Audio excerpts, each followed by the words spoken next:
Para o homem moderno, não há nada mais importante que a sua liberdade. É a capacidade de escolher e decidir entre diferentes opções sem compulsão. É o que define a autonomia do indivíduo. Isto nas palavras do grande oráculo, a Wikipédia. Somos tão orgulhosos da nossa liberdade, pelo menos até agora, porque há um tempo para cá, a liberdade em que as pessoas acreditavam foi-lhes roubada, tirada, a todos e em todo o mundo. Que lição tão dura para aprender e ver quão enganados nós estávamos. É como aquela publicidade do motoqueiro que vai sozinho naquela estrada muito comprida, o sol no céu, o vento no cabelo, só ele e a sua mota. Liberdade pura, não é?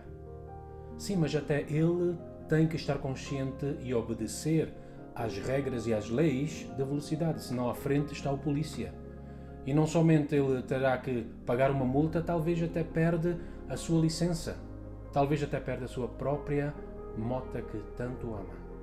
Ou se ele ignora que está sujeito às leis da gravidade, num acidente não só perderia a sua saúde, sim, talvez até mesmo perderia a sua vida. Assim que a pergunta que eu tenho hoje para ti é: és tu verdadeiramente livre? Temos que admitir que, queiras ou não, a nossa liberdade é pelo menos limitada. Porquê? Porque somos criaturas. Deus é tudo o contrário. Deus é o epítome da liberdade. Vamos ler juntos o que diz a Bíblia no Salmo 115, versículo 3. Salmo 115, versículo 3.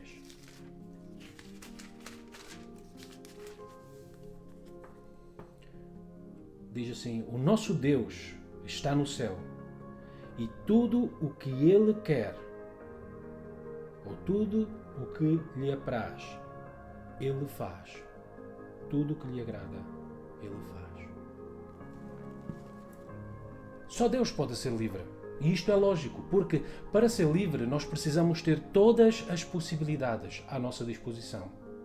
Temos que ter toda a sabedoria para poder tomar decisões corretas que não venham depois a limitar novamente a nossa liberdade pelos erros.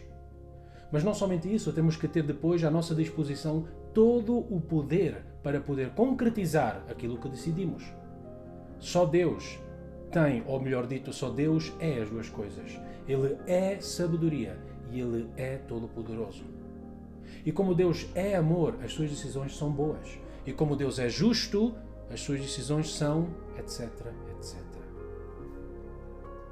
O homem, por outro lado, não é livre. Ele está sujeito aos seus pais desde que nasce, depois aos seus professores, depois mais tarde aos seus chefes. Durante toda a sua vida está sujeito à polícia e ao Estado. Também durante a sua vida está sujeito a certas enfermidades e doenças e finalmente vai ter que obedecer à morte. Inúmeros fatores têm um efeito, uma influência sobre os homens, mas não assim sobre Deus. Assim que, para ser livre, é então preciso ser independente de tudo e não ser influenciado por nada. Esse só Deus. Portanto, nós não somos livres. É a consequência lógica, somos criaturas. E Deus mostra isso 3 vezes de forma muito clara na sua palavra. Primeiro, Ele cria os seres mais nobres, os anjos. E uns ele os criou como escolhidos, assim diz a palavra.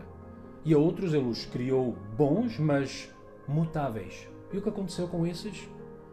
Eles julgaram junto com o mais nobre até deles todos, Lúcifer, e por causa dele perderam todos esses a sua liberdade, eternamente, para sempre. Depois Deus criou Adão e Eva. Eles eram bons, a Bíblia diz até que eles eram muito bons, mas mutáveis. Os primeiros humanos eram tão livres como nenhum outro ser humano depois deles. Eles viviam num mundo perfeito, eles tinham uma relação pura e inocente entre eles próprios e entre Deus. não havia dor, enfermidade, não havia problemas, não havia sogras ainda. Uma piada à parte. Eles tinham todos os recursos à sua disposição. Apenas uma só coisa eles não podiam fazer. Pois justamente essa única coisa veio a desmontar e a desfazer a sua liberdade por completo, para sempre e para toda a sua descendência. E depois Deus, de toda a humanidade em todo o mundo, escolhe e cria um povo que não existia, Israel. E Deus dá-lhes uma terra que não era deles. Dá-lhes um reino perfeito, dá-lhes a adoção, dá-lhes promessas perfeitas, dá-lhes a sua palavra. E até consente entrar com eles num acordo bilateral, que eles assim o quiseram. Dependente de Deus e dependente deles. Deus falava e eles disseram a Deus, tu fala, e nós vamos obedecer. Pois bem, 1500 anos falharam constantemente a obedecer a esse pacto com Deus. Até o dia de hoje, eles não podem decidir livremente sobre a sua terra.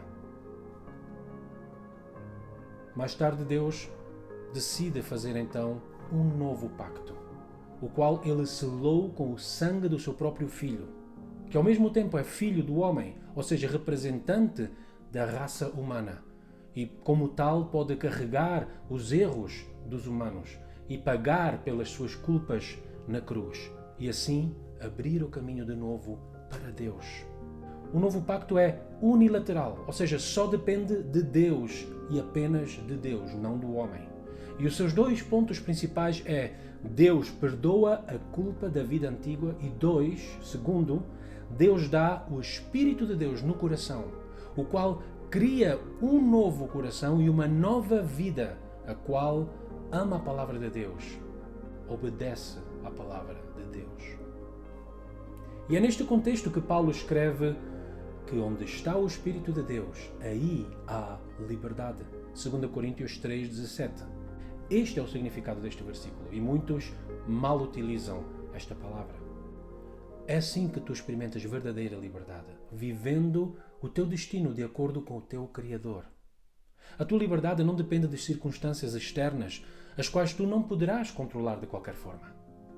Mas sim, a liberdade é um estado do coração, quando o Espírito de Deus toma morada na tua vida. Queres ser livre?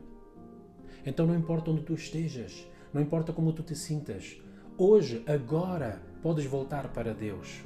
Se tu lhe entregares a tua vida àquele que é livre, experimentarás verdadeiramente a liberdade. Liberdade dos lockdowns, daqueles que só tu conheces, aqueles no interior. Liberdade do temor, do desespero. Liberdade da depressão, da ira. Liberdade daquelas correntes que te mantêm tão atado, que só tu conheces. Eu não tenho que nomeá-los. A Bíblia simplesmente lhe chama pecado, ou a vida antiga. O que Cristo levou sobre si na cruz, e levou sobre si ou consigo para dentro da tumba, para na sua ressurreição brindar uma nova vida, uma vida no poder dessa mesma ressurreição. Uma vez eu vi um cartaz que mostrava Jesus sobre uma Harley Davidson. E tem algo de verdade, embora o marketing não pensava nessa mensagem, mas é certo que Jesus conquistou a nossa liberdade. Por que não agarras a tua Bíblia e lês, por exemplo, no Evangelho de São João, como ele o fez? Lá ele disse em João 8, versículo 32, e conhecereis a verdade, e a verdade vos libertará. E no mesmo capítulo, no versículo 36, diz: agora, se o Filho, ou seja, se Jesus, vos libertar, verdadeiramente sereis livres.